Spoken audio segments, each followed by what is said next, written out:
बिस्मिल्लाहिर्रहमानिर्रहीम। अस्सलाम वालेकुम। जैसा कि पिछली वीडियो में विरासत के पार्ट 1 में हमने ये डिस्कस किया कि जहाँ विरासत बहनों को हिस्सा अलाउ करती है, लेकिन चाहे वो ज़मीन हो, जायदाद हो, मकान हो, घर हो, बिज़नेस हो, प्लाट हो, कोई भी चीज़ हो, हम जो है वो रोक लेते हैं, देते नहीं हैं। किसी न किसी टैक्टफुली तरीके से कोशिश करते हैं कि बहनों को हिस्सा ना दिया जाए। लेकिन आज विरासत के पार्ट नंबर 2 में देखेंगे कि जहां भाई भी हैं, बहनें भी हैं, माँ भी है, या इन केस अगर फादर की डेथ हो गई है तो तब भी आपने विरासत में सबको हिस्सा देना है। जहां हमारे फैमिली मैटर्स में बड़े बड़े दीगर मसाइल हैं, मैंने पहले भी आपको अर्ज़ किया कि विरासत उनमें नंबर 1 है। आज जितने भी केसेस हैं वो फैमिली नोयत के हों, गार्डियन के हों, सिविल के हों, क्रिमिनल के हों, उसके अंदर विरासत जो है वो नंबर 1 है। आए रोज़ आप जो देखते हैं मीडिया पे, टेलीविज़न पे, अखबारात में और दीगर सोशल एप्लीकेशंस पे कि जायदाद के पीछे बेटे ने माँ को मार दिया, जायदाद के पीछे भाई ने भाई का मर्डर कर दिया, जायदाद के पीछे ही जो है वो बहन ने भाई से हमेशा के लिए ताल्लुकात ख़त्म कर लिए। इसी से सिमिलर जब आपकी इनहेरिटेंस का मामला आता है, विरासत का, तो वहाँ भी हर बंदे की ये कोशिश होती है कि विरासत ना देनी पड़े। जो अल्लाह ताला के सेटल कवानीन हैं उनको मैं और आप कैसे झुठला सकते हैं, कैसे रोक सकते हैं? ये दुनिया का एक निज़ाम तो हो सकता है कि आप टैक्टफुली किसी को धोखा दे दें, किसी को अपने हक़ से महरूम कर दें। विरासत जैसे ही वालिदैन में से चाहे बाप है या माँ है या दोनों के इंतकाल कर जाने की सूरत में जब विरासत खुलती है तो फिर हर भाई बराबर का हिस्सेदार है, हर बहन बराबर की हिस्सेदार है। अगर माँ ज़िंदा है तो वो उस तरके में से बराबर की हिस्सेदार है। जो जो इस्लाम ने ड्यू शेयर रखे हुए हैं वो आपको मिल के रहेंगे। हम अगर किसी भाई अपने को विरासत से महरूम करते हैं, उसे जायदाद हो, कारोबार हो, बिज़नेस हो, रुपया पैसा हो, प्लाट हो, कोई भी चीज़ हो, उनमें से हिस्सा क्यों नहीं देते? सिर्फ इसलिए कि हम बहुत कारीगर हैं। हम ये समझते हैं कि किसी का हिस्सा खा के, किसी का हक ले के हम बड़े कमाल को पहुंच जाएंगे। ये वो वजह है कि हमारे माशरे के अंदर माँ जो है वो बेटे से नाराज़ है, बेटा माँ से हमेशा के लिए नाराज़ है, बहन जो है वो भाई से फॉरएवर नाराज़ है, और फिर यहीं पे माशरे का जो सोशल फैब्रिक है वो तबाह बर्बाद होना शुरू होता है। किसी को हक दे रहे हैं आप तो आप किसी पे एहसान और कमाल नहीं कर रहे। ये अल्लाह ताला के बताए हुए वो हकूक़ हैं, वो फ़राइज़ हैं आप पर, जिनको आपने हर सूरत बजावरी करनी है। अगर नहीं करेंगे, यहाँ गुनाहगार तो ठहरे ही ठहरे हैं। कल वहाँ पे किसको वकील करेंगे, किस अदालत से माफ़ी मांगेंगे, किसको छुड़ाएंगे, अपनी कितनी नेकियों का हिस्सा देकर तो फिर आप उस हक़ को अदा करेंगे। लेकिन एक बात जो आज माशरे के अंदर पूरी तरह सरायत कर गई है, वो हर बंदा ये समझता है कि उसने लाइफ टाइम यहीं पे रहना है। अगर आज कोई मर गया तो वो दूसरा था, आज अगर किसी का जनाजा था तो वो कोई और था, आज अगर हम अपने हाथों से किसी को कब्र में उतार कर आए हैं तो बस मरना तो इसने ही था, हमारा तो ना नंबर आएगा ना ऐसा कुछ होगा। ये तमाम चीज़ें नसीहत के लिए काफ़ी हैं। लेकिन ये इनहेरिटेंस के झगड़े आपको कहाँ तक ले जाते हैं? कभी अदालतों का रुख करके देख लीजिए कि वहाँ मुकदमात की नोयत में इनहेरिटेंस के कितने मुकदमात पड़े हुए हैं। छोटे छोटे एक एक मरले के घर पे झगड़ा हो रहा है, 2-2 मरले के प्लाट पे हो रहा है, 50,000 के तरके पे फ्रॉड हो रहा है। ये आप किसको धोखा दे रहे हैं? अपने आप को, अपने घर वालों को, अपने बहन भाइयों को। और फिर जब हम ये सब कुछ कर चुकते हैं तो फिर तवक्को रखते हैं कि हमारा भाई हमारी आरा गम और ख़ुशी में पहुंच जाए, हमारी सिस्टरें हमारे दर्द में बराबर की शरीक हों, दोस्त अहबाब हमें माशरे में सबसे अच्छे लेवल पे रखें कि हम ही कमाल के इंसान हैं। ऐसे फ्रॉड करने के बाद भी आप तवक्को रखते हैं कि आप जो है वो सबसे अच्छे इंसान हैं। विरासत एक सेटल कानून है, मैं बारहा इस बात को रिपीट कर रहा हूँ, इसके अंदर आपका कोई कमाल नहीं है। ये सेटल्ड प्रिंसिपल है, वो तयशुदा मुसलमान असूल हैं कि आपने जिसका जो राइट बनना है दे दीजिए। ये तो छोटे लेवल की विरासत है, जहाँ पे वालिदैन करोड़ों रुपए छोड़ जाते हैं, करोड़ों रुपए के घर, गाड़ियाँ, बंगले, प्लाट, बहुत कुछ छोड़ जाते हैं। असल इम्तिहान तो फिर वहाँ से शुरू होता है। फिर पता चलता है कि आप अकीदे के कितने मजबूत हैं, आपने जितने हज उम्रे और नमाज़ें की हैं, क्या उनका स्पिरिट यही है कि आप अपने भाई को अपने हक से महरूम नहीं कर रहे हैं।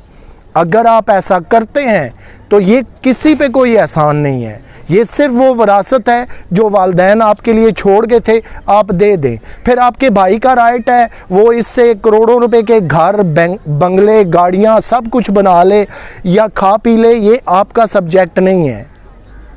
और मैंने आपको अर्ज़ किया कि मुझे सिस्टम को बहुत करीब से अक्सर व बेशतर देखने का मौका मिलता है। और अगर मैं एग्जांपल्स आपको दूं तो मैंने सगी बहनों को कोर्ट में भाई के ख़िलाफ़ मुकदमे करते देखा है, और सिर्फ़ इसलिए कि इस भाई ने मेरे 50 लाख देने हैं, 10 लाख देने हैं, कभी ये बोगस चेक दे रहा है, कभी गाड़ी का लालच दे रहा है, कभी कुछ कर रहा है। लेकिन वो पैसे क्या हैं? वो पैसे इनहेरिटेंस के थे, तरके के थे, वरासत के थे। लेकिन उसको वो भाई रोक कर बहन का हक खा कर ये समझ रहा है कि उसने बड़ा कमाल कर लिया है। ऐसा कुछ भी नहीं है। वरासत आपको हर सूरत देनी है। आज अगर माँ बेटे से नाराज़ है, बेटा माँ से नाराज़ है, बहन बहन से नाराज़ है, भाई भाई का मुंह नहीं देखना चाहता, तो कभी उन चीज़ों को भी देखें कि पीछे वजूहात क्या हैं। ना सारे भाई बुरे हैं, ना सारी बहनें बुरी हैं, और ना ही कोई माँ बाप बुरा होता है। लेकिन अलमिया ये है कि आप किसी भी फ़र्द से, किसी भी फ़र्द के मुंह से ये नहीं सुनेंगे कि मैं गलत हूँ, मुझसे गलती हुई, या मैं किसी का देनदार हूँ। वो यही कहेगा मैं तो बिल्कुल ठीक हूँ जी, मैंने तो कुछ किया ही नहीं है जी, ये मेरा सामने वाला भाई बड़ा गलत है, ये मेरी बहन जो है ये नाजायज़ तकाजा कर रही है, मेरी माँ का शेर नहीं बनता। खुदा के बंदे, कभी ये तो सोच लो, तुमसे कितने कितने अजीम, पढ़े लिखे, खूबसूरत, ताकत, जवानी वाले आए, और फिर एक दिन ऐसे दुनिया से चले गए जहाँ उनका नामो निशान नहीं था। विरासत को तस्लीम कर लीजिए, मान लीजिए। यहीं से वो ज़र जन ज़मीन के झगड़े आपको बहुत दूर तक ले जाते हैं। आए रोज़ वतन अज़ीज़ में आप जो देखते हैं कि भाई ने भाई को मार दिया, खून सफ़ेद हो गया, बेटे ने उठ के बाप को मर्डर कर दिया, माँ ने जो है वो बेटे को तशद्दुद का निशाना बनाया। और आजकल तो माजरत के साथ कि ऐसे बेटे आ चुके हैं मीडिया और सोशल एप्लीकेशंस पे कि जो माँ पे ना सिर्फ तशद्दुद करते हैं बल्कि उसकी साथ वीडियो भी बनाकर वायरल करते हैं। इसलिए कि जानवर भी अपने बच्चों से ऐसा सलूक नहीं करते, ना वो सोचते हैं, लेकिन ऐसे बदबख्त इंसान हमारे माशरे में मौजूद हैं। वरासत को समझ लीजिए। जब भी आप वरासत के हक़ को पूरी तरह अदा कर देते हैं, कोई बहन हो, भाई हो, माँ हो, बाप हो, बेटी हो, क्यों आपसे नाराज़ होगी?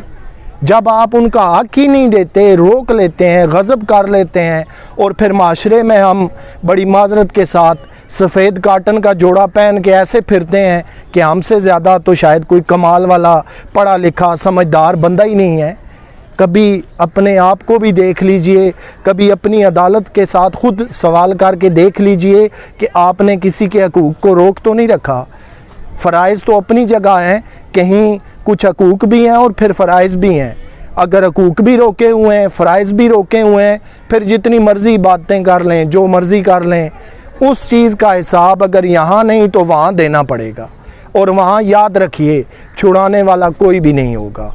और आज जिस ज़मीन के पीछे आप सब कुछ कर रहे हैं ना, आपको ये यकीन है कि कल ये 2 गज़ की ज़मीन नसीब हो जाएगी। इसलिए ये वरासत ही है जो इंसानों से कत्ल भी करवाती है। बहन का बहन से हमेशा के लिए रिश्ता छूट जाता है। भाई अगर इस दुनिया से चला जाए तो दूसरा भाई उसका चेहरा देखना गवारा नहीं करता। बेटा उठ के माँ या बाप को मर्डर कर देता है। ऐसी कौन सी क़यामत आ गई? आप जिन सिविलाइज सोसाइटीज़ को या नॉन मुस्लिम को बुरा भला कहते हैं, उनके माशरे में निकाल लाइए कितनी मिसालें हैं। उनके अंदर इंसाफ देख लीजिए, बराबरी के हकूक़ देख लीजिए, और वो समझते हैं कि ऐसी जालत से हमें दूर रहना बेहतर है। वहाँ पे ये क्यों नहीं होता कि एक बंदे ने खुदा न खास्ता किसी के भाई को मर्डर कर दिया तो वो कहे मैंने तुम्हारे चचा को मार के बदला ले लिया, किसी ने किसी का चचा को मर्डर किया तो वो क्यों नहीं कहता कि मैंने तुम्हारे जो है वालदैन या ख़ानदान का ही नाम मिटा दिया। ये दुश्मनियाँ, ये जहालत, ये सब कुछ हमने बातें हैं।